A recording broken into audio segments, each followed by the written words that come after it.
Hi everyone, this is E, the Sneaky Gardener, ready for an episode of getting some free plants.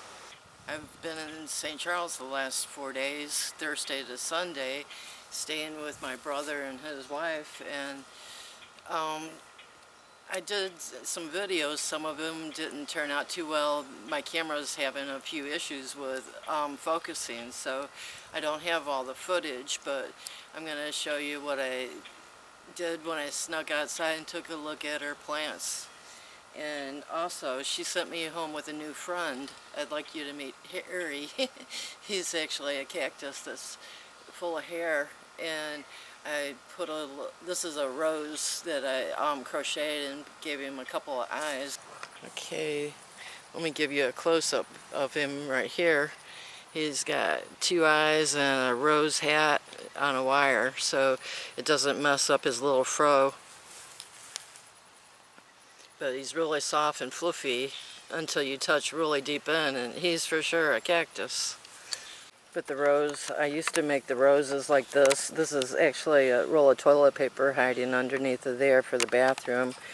I got the idea of the roses from a blanket my mother-in-law made for my daughter Amy when she was born, but hers had more layers and smaller yarn, and this is my improvise to it.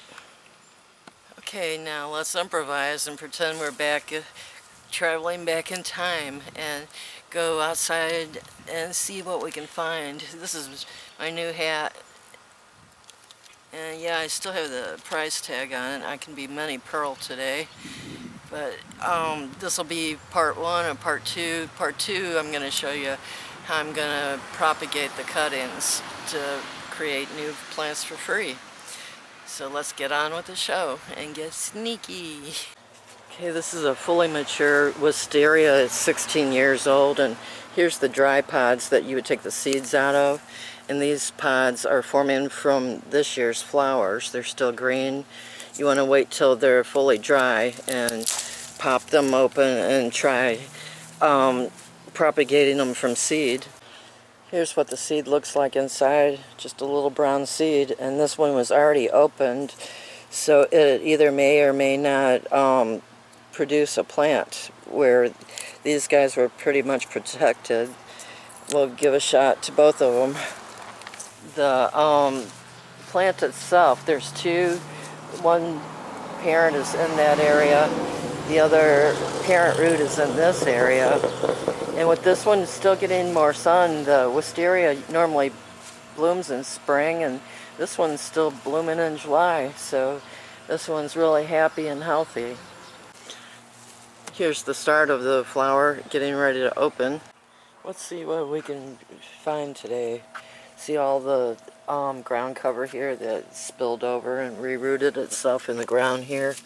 We can just find the bottom of it here, where it's becoming a plant itself. It's mixed in with clover. There's a clover, so I found clover and not the ground cover. But right here is a clump of it, and you can reach in and just pull it out, and let's see the roots on that. Put that into some soil and it'll grow, but you want to get rid of all the clover right there. Tiny little bit of roots, a whole new plant. That easy. The daylilies you don't want to touch in the summertime, but you can divide up the daylilies and take a sample of the plant. With the hydrangeas, they're in bloom right now, and it would have been best to air layer this plant, take the stem down and put it on the ground and get roots going, or cut it off, take those leaves off, and try to make 2 different plants out of the hydrangea. It's kind of iffy right now if that'll work, but see, here's the ground cover where she already multiplied it. You just take it, put it into the soil here, put some dirt over it and keep it watered, and got a whole new plant. That one, I can't remember the name of it. If it's a stelby, it's a shade plant, and it's doing well in the sun. Hostas, you divide up, so it's not a good time to borrow those, guys. And the grass here, you would want to divide that up in spring or fall. There's one. This one would be good for dividing. You'd cut a hunk off right here and leave the rest of the plant. Oh, Phlox, that's a good one. You would just take one of this one right here that's not in bloom, and dig that one out, and you've got a whole new plant started. And then it'll, when it flowers and seeds, then it'll create new plants around it. Bushes like this, you know, same as other hardwood cut-ins, you want to go down to the hardwood and try to cut that off. There's another phlox all by itself. This one, I'm not sure. I think it's a geranium, but not sure. It's a thin leaf, so it would be an annual, not a perennial geranium. A seed geranium. I think that's clematis there. Could take a vine cutting like the Wisteria. And then this is Sedum. It's a ground cover. And again, like the other one, you just want to find where a root is and pull one of the plants. See right there, it has roots on it already. You would want to pull one of those out of the ground, and there, I think is Sedum Autumn Joy. You would take one of those out. And with this blooming short, you know, I'm not sure if it's Autumn Joy, but it is a Sedum.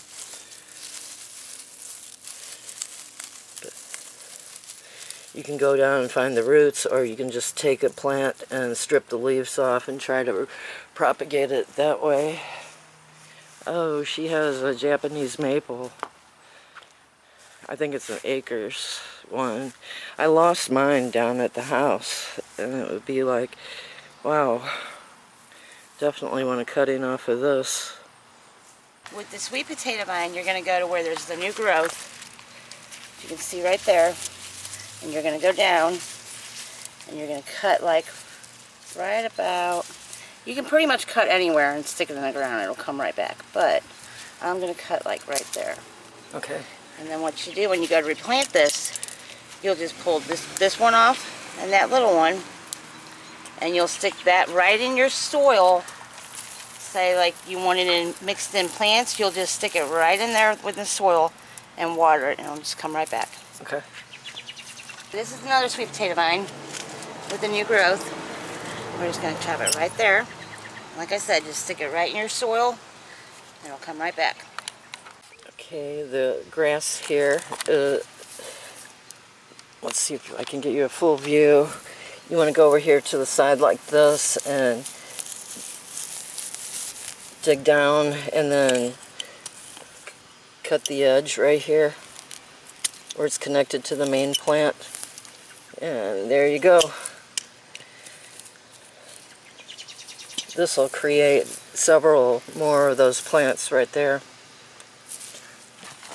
And it's already blooming, and it's really short. And if you look in here, this one right here is touching the ground and going in, and all I have to do is cut it off right there, and it's a whole new plant. All I have to do is pot it up. I guess that's the end of our sneaky adventure today. You know, thanks for watching and coming on vacation with me. Oh, there's ribbon grass too, right there. It's like, but I'm just, you know, day 3 of away from my garden and having garden fever, so out here propagating away. But y'all have a great day, and thanks for watching.